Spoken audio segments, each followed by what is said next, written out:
This is my last special because I have an objective tonight. I came here tonight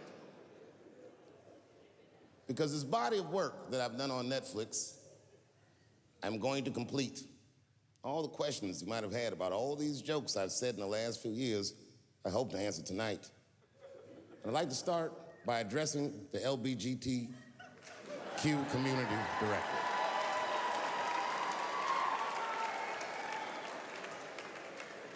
And I want every member of that community to know that I come here tonight in peace. And I hope to negotiate the release of DaBaby.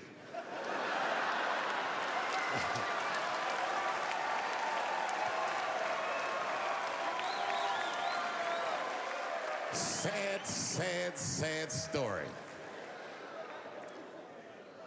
DaBaby was the #1 streaming artist until about a couple weeks ago. He took a nasty spill on stage and said some wild stuff about the LGBTQ community during a concert in Florida. Now, you know I go hard in the paint, but even I saw that shit and was like, God damn, DaBaby. Ooh, he pushed the button, didn't he? He pushed the button, punched the LGBTQ community right in the AIDS. Can't do that. Can't do that. But I do believe, and I'll make this point later, that the kid made a very egregious mistake. I will acknowledge that. But, you know, a lot of the LGBTQ community doesn't know DaBaby's history. He's a wild guy. He once shot a nigga and killed him in Walmart. Oh, this is true. Google it. DaBaby shot and killed a nigga in Walmart in North Carolina. Nothing bad happened to his career.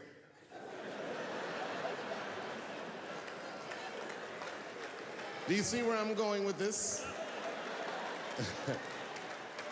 In our country, you can shoot and kill a nigga, but you better not hurt a gay person's feelings.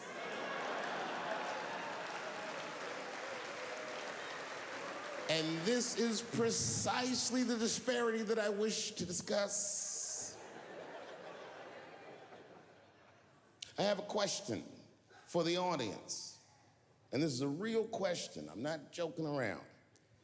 Is it possible that a gay person can be racist?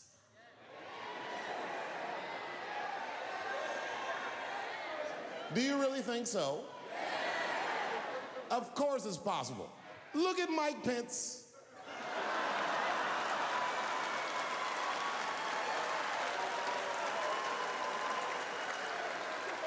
No, I'm guessing, but I bet you he's gay.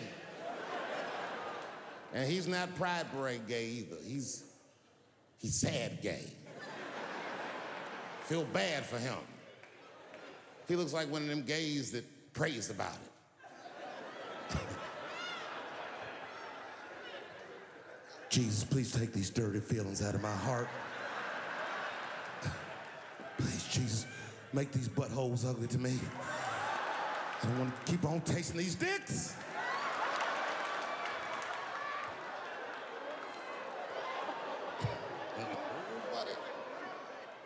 You guys are confusing the emotions. You think I hate gay people, and what you're really seeing is that I am jealous of gay people. Oh, I'm jealous. I'm not the only black person that feels this way. We blacks, we look at the gay community and we go, God damn it, look how well that movement is going. Look how well you are doing. And we've been trapped in this predicament for hundreds of years. How the fuck are you making that kind of progress? I can't help but feel like if slaves had baby oil and booty shorts, we might have been free 100 years sooner, you know what I mean? If Martin Luther King was like, I want everybody to get up on them floats, get your bodies good and shiny.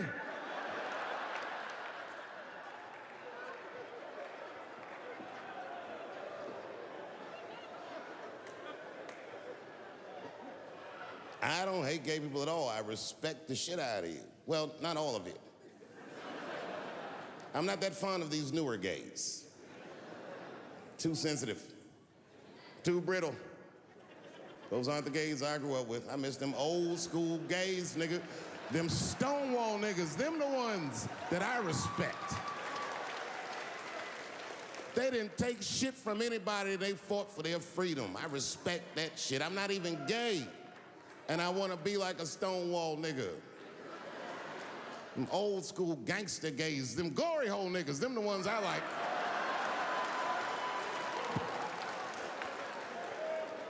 These new gays don't even know what the glory hole is.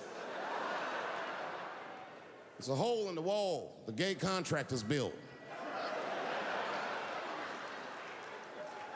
You wanna know why they put that hole in the wall? I'll tell you, and there's no nice way to say it. Because when they wanna have some fun, they will put their penises in that hole and hope for the best. I respect that shit. There's a lot of courage on both sides of that hole, nigga. I'm not even gay, and I want to try that glory hole out.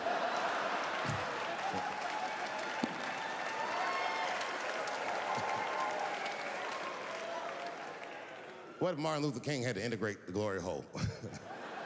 I don't care if it's black lips back there or white lips back there. A mouth is a mouth. A warm, wet mouth. I'm going all the way. I'm not indifferent to people suffering because I know it's hard to be everybody. We blacks, we just got our first big holiday in a long time. Happy belated Juneteenth to the blacks.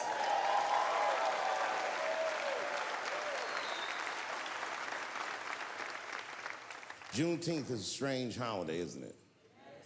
It commemorates when black people in Texarkana area of the country first found out they were free. But remember, they were free when they found out. They just didn't know it yet. Very, very interesting holiday. You know, I learned something. It was a wild story. I learned this past Juneteenth of a story that's true, and there was a black man who was in South Carolina during slavery who somehow got granted his freedom by his so-called master. And when his master granted him the freedom, he also gave him a plot of land. Now, it turns out this brother was brilliant. He had a good eye, a good knack for farming. And he farmed this plot of land very successfully and made a lot of money. And this is where the story gets crazy. When he got all that money, this nigga bought some slaves. Have you ever heard this before? This is a true story.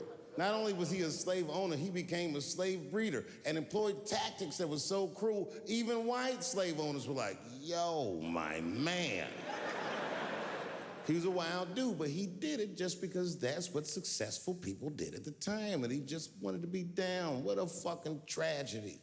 How can a person that went through slavery perpetrate the same evil on a person that looks just like him? It's mind-blowing. And, shockingly, they're making a movie about him. Ironically, it's called Space Juice.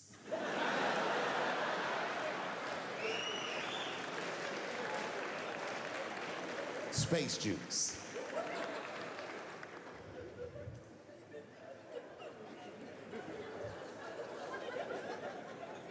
The point of that story is this person was invested in a construct. That was the construct of successful people, and he just followed the roadmap of successful people. He followed what they call an incentive.